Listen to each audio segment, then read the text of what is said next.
Notre Dame at number 6 USC. Notre Dame's kind of squirrely, Geoff. They've been up and down a roller coaster. No matter what happens in this game, they will have beaten the ACC champ. They played Ohio State very close. What do you think happens in this game, Geoff? Oh, man. There's a path to beating USC, but I feel like it's pretty narrow in this, right? You have to run the ball, which they can do, and you have to just kind of play a shell defense, keep everything in front of you, and concede that USC might rush for a lot of yards because you're not giving up explosive pass play. And that's the way teams have played USC close this year, unless you're going to score 45 points, which I don't think the Irish can do in this game. So that to me is kind of the game plan for it. I feel like it's a very narrow game plan, right? Because if you have a couple possessions on offense that are empty, especially if you take 6 or 7 minutes, end up with 3 points or a punt, it's not going to get it done against USC. And so I think that to me, that's the issue. Look, USC has not played a defense like Notre Dame's. I think since they played Washington State is 12th in defense efficiency. They scored 30 points in that game. And the Beavers are 20th, and they scored 17 points. So they haven't played a defense like Notre Dame in 5 or 6 weeks. So I guess in theory, Notre Dame can slow them down. But my concern with the Irish, too, is like in the secondary, do you have the speed? Do you have the speed to keep up with Jordan Addison, with Mario Williams? I don't think so. So I lean USC here. Again, there's a path. And look, you can make the case that USC can have a Tennessee game, minus the Hayden Hooker, which is terrible, obviously. Where like all this house of cards, right? This bad defense, forcing turnovers, just doesn't happen. And you allow 9 touchdowns. Like, it's possible, right? It's possible. It totally is. I mean, Tennessee was built that way, and then all of a sudden it fell down, right? You didn't play as good on offense, and all of a sudden you allow 9 touchdowns. Spencer Rattler, I think at his best, is better than Drew Pine, so that's not maybe a fair comparison. But like, that can happen. I would not bet on it happening. I don't need Drew Pine to be as good as Spencer Rattler, or even Caleb Williams for that matter. I need Drew Pine to not throw the ball to the other team, put the ball on the floor, exist between that half a second between the snap, and handing the ball to guys like Logan Diggs to let them go to work. To the point about the defense, particularly the secondary, I'm intrigued by that. I am, because being a Lincoln Riley, shall we say, historian, I know that the teams that frustrate his offenses are the ones that do drop 8 and can tackle in space. If you can put 8 people in front of that offense and say, we're just going to rush 3, every now and again, we're going to send a 4th, and you tackle people in front of you, you can frustrate them into absolutely being the kind of team that has to run the football more than they want to. It has never been Lincoln Riley's prerogative to run the ball more than he throws it. He's going to want to try to give Caleb Williams an opportunity to hit guys like Jordan Addison down the line. But to the other side of this, I think it is interesting to say whether or not Notre Dame's defense travels, because historically that's what we say, right? We say defense travels. And to your point about USC, they're going to give up a bunch of touchdowns. They're going to give up a bunch of yardage, but they're going to get their takeaways, right? They're going to get their tackles for loss. And can you do that against what I still think is a pretty good Notre Dame offensive line? And that's mostly where I wanted to go with this next question for you. Who do you give the edge to on the offensive line? Is it Notre Dame or is it USC? They're just 2 different types of offensive lines, right? Notre Dame is traditional kind of running the ball offensive line. They're not put in as many situations to pass protect. They're not often running on light. I mean, there are times USC runs the ball with 5 guys in the box because they're like, teams are saying, hey, you're just not going to beat us through the air. That's what Oregon State did, right? Oregon State was like, you're just not going to beat us through the air. We're not going to let you do that. And they frustrated Lincoln Riley and start throwing the ball too much, and they end up with 17 points. So that's kind of the difference in the offensive lines. I do worry about Notre Dame blocking Tuli Lopo, who is 11.5 sacks, leads the country in sacks. Yeah. Like, that's the thing too. You have a player who leads the country in sacks, and you allow points like at an alarming rate. It does not make sense. I do not get it, man. It just, I mean, like, Cal scored 37 points against USC. But 469 yards. Yeah.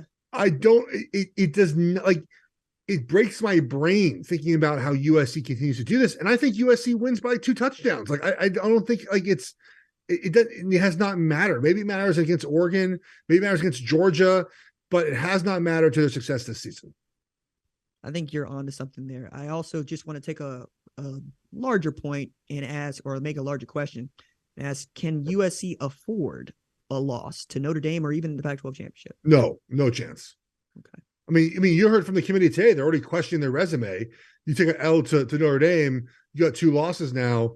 That opens the door for Clemson, obviously, to come back in there. I think more than anyone else, right? If Clemson wins out as a 1-loss team, and it even opens the door, I think, to a Michigan or Ohio State loser, close loss in this game this weekend as a playoff team as well. I don't think that Clemson is going to get in off of a Notre Dame win here. I think it helps in Ohio State if they lose against Michigan, but it's a really difficult place to slot Notre Dame, and to slot them at 15, quite honestly, I think doesn't help anybody that is rooting for a USC win here. Right? I just think that you need USC to take care of business against Notre Dame, unless you're Ohio State, and then in which case that only helps you, right? Win or lose, you got that win against them. The last game on the schedule for you and I, number 9 Oregon at number 21 Oregon State. Can your Ducks afford a loss against an Oregon State team that is playing its best football in a decade? No, I mean, we have to win to make the Pac-12 Championship game, essentially. I mean, there's ways we can still get in otherwise. The Beavers always scare me, man. Like, they are just a well-coached football team, and their addition this year is that they play really good defense. I don't think people realize that. They're really good against the pass. Again, they limited USC to 17 points. Washington State only scored 10 points. Washington only scored 24 points on them, I believe. And they don't allow points. They have trouble stopping the run. I think Oregon will attack them via the run. But what gives me a little bit of comfort is their offense is like Utah light, and Oregon can play that offense pretty well defensively. That's kind of what we're built. We're not built to stop USC. We're built to stop Oregon State. And if Bo Nix is healthy, we should be able to do enough on the ground to win this game. Like, it's going to be ugly, 24-20. Like, it's not going to be high scoring, I don't think. But we should win this game. Like, again, the matchup is better for us because of Oregon State's offense. Their run the ball, play action pass. They don't have great wide receivers. We put Christian Gonzalez on one of those guys. That's end of that. And Bo Nix being healthy makes our run game just different. We saw last weekend, again, it was a game plan designed for a backup quarterback, and Bo just said, I'm fine to go today. So they just had to roll with it. Kind of indictment on our backup quarterback, by the way. So I think this week they'll have more of a game plan geared toward Bo not being able to move very much, or moving a little bit. They didn't have that on Saturday, and they still got it out of a win. So I'm just impressed with Coach Lanning, man. You lose to Georgia in the way you lost. You win 8 games in a row. You lose to Washington in kind of horrific fashion, come back and play a ranked Utah team, and Cam Rising plays his worst game of his career. You force 3 turnovers. You have a quarterback that can't move. Your offensive line shuffling, and your defense allows 7 points after giving up 37 to Washington. So coaching staff is good, man. And I'm nervous about this game, but I think we should win. I'm very excited to see how this game plays out because, the strength for Oregon has to be Bo Nix and his ability to move. Now, toward the end of that game against Utah, he also tried to throw the ball away or throw the game away, and so did Cam Rising, who just gave it right back.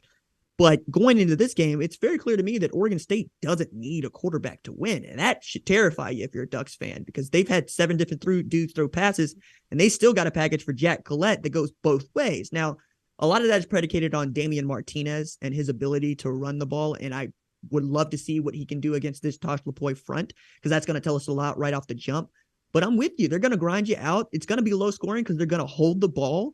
And if you go 3 and out for them, don't expect to get it back very quickly, because that's just not their game. Also, shout to Jonathan Smith and Oregon State in the way that they have built this program, because Oregon State did something that a lot of people claim they're going to do, which is hire the right guy and then give him time. Yeah. And frankly, our patience runs thin more often than not. But at Oregon State, they trusted Jonathan Smith. and they're right back in the thick of things. And they're looking for their first 10-win season since 2006. And I got to ask you this. I'm trying to figure this out. Is it still the Civil War? What are we calling this rivalry between you and the Beavers? It's the game formerly known as the Civil War. That's how I refer to it until told otherwise. I want to give a slight pushback on the no quarterback. You know, they can win without a quarterback. Sure. Not against good teams though. Lost to USC, scored 14 points. Lost to Utah, scored 16 points. Also spotted Utah multiple points in that game by turnovers, and lost at Washington by scoring 21 points. Like that's the problem. The problem with Oregon State is that if they had a quarterback, RJ, they might win the conference this season. Like they don't have that guy against good opponents that can make the plays that make the difference. When the offense is functioning, when you're running the ball well, your play action pass, but we've seen again, USC, Utah, and Washington, 3 best teams they played this season, low offensive output. So if they have that quarterback, which they don't have right now, no one's not going to play, then I feel much differently if they had someone else in there. That's my concern about them. Number one is, if you're an Oregon State fan, is we stopped the run well at Oregon. Can you pass the ball on us, which has given us a lot of trouble? UCLA, Washington, can you pass the ball? I'm not sure Oregon State can do that. But game formerly known as the Civil War is what I go with. Then I will go with that too. I think that's also a good place to take us home. Geoff, the next time you and I talk, we'll be talking about conference championships. Oh, yeah. Perhaps who, if anybody, that we know for certain is getting into college football playoff. All right.